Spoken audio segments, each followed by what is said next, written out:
In this video, we're going to look at applications of inverse trig functions.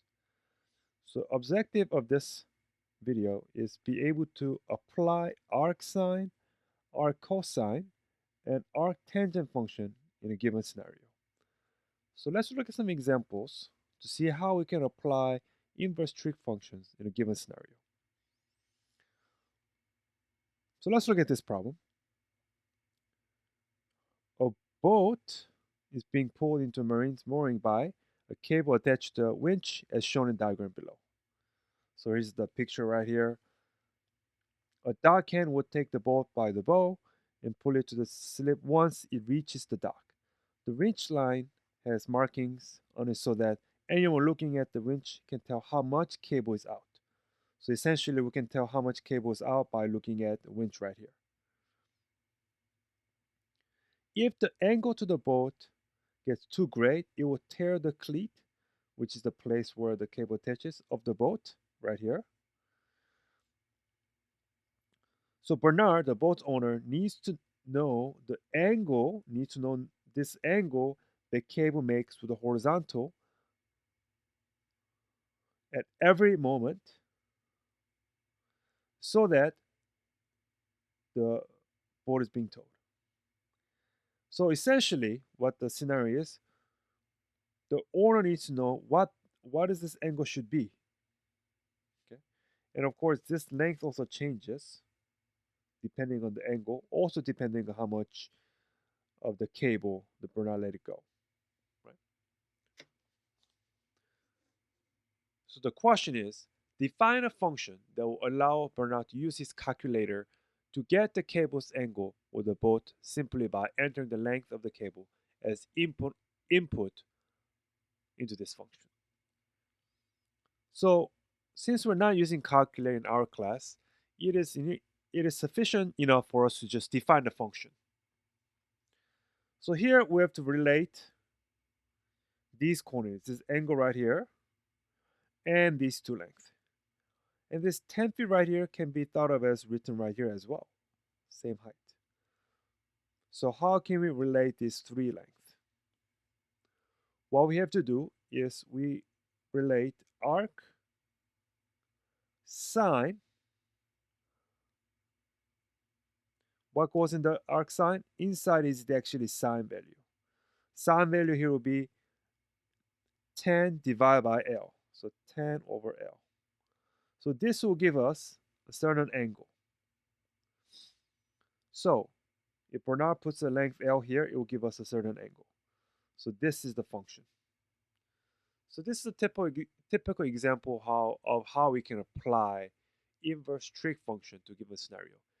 Essentially, when we want to find a certain angle, that's when we use inverse trig functions. So let's look at the next example. Suppose a 13-foot ladder is leaning against the building, reaching to the bottom of the second floor window 12 feet above the ground. Here's the question. What angle in radians does the ladder make with the building?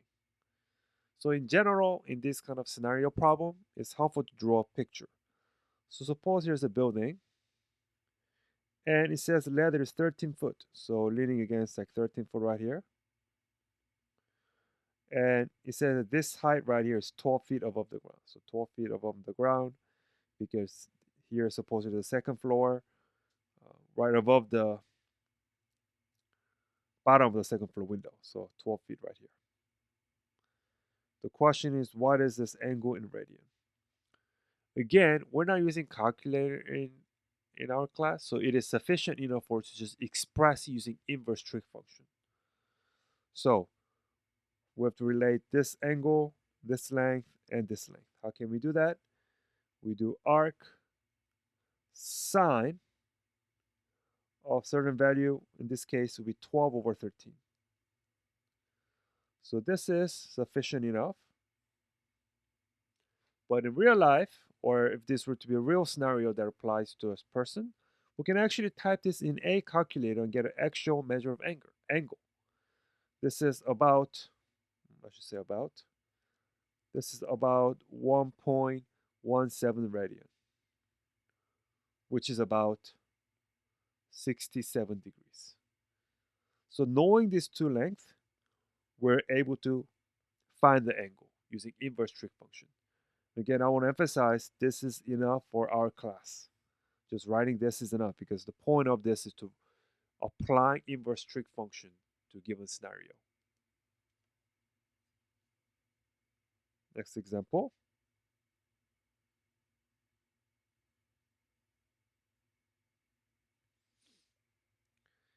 If a loading ramp is placed next to a truck, a height of 4 feet, so the height of loading ramp, maybe here's a truck, here's a truck. That doesn't look like a truck. Maybe let's say it's a pickup truck, and they're telling us that this is 4 feet. 4 feet. Okay. And the length, the ramp is 15 feet long. So the ramp is 15 feet long, like this. And they're asking what angle, which is one right here, what angle does the ramp make with the ground? Okay. So technically, yeah, ground will be somewhere here, but still it's the same angle, right? Even if we do it this way, this angle is same as this angle. So we just need to find this angle using inverse trig function.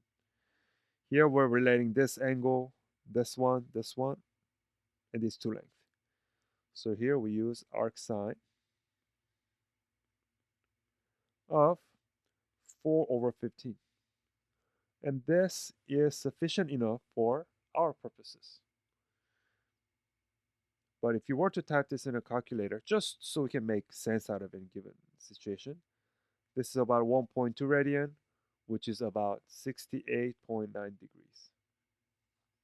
Again, this answer is sufficient enough. So here we use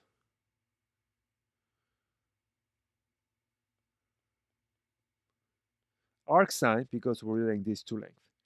But suppose if we knew this length, okay, then we could use arc cosine or even arc tangent, right? So suppose we knew this length was, let's call this length just x. Then we can also use arc cosine of x over 15. Will give us still the same angle. Let's call it 1.2 radian. And we can also use arc tangent of using these two lengths, arc tangent, which is 4 over x. Still give us same value. Again, if you knew exactly what x was, right? X will be a exact number we can find using Pythagorean theorem. But I'm showing you this example so that we can also use arc sine and arc tangent depending on what two lengths of a triangle we're looking at.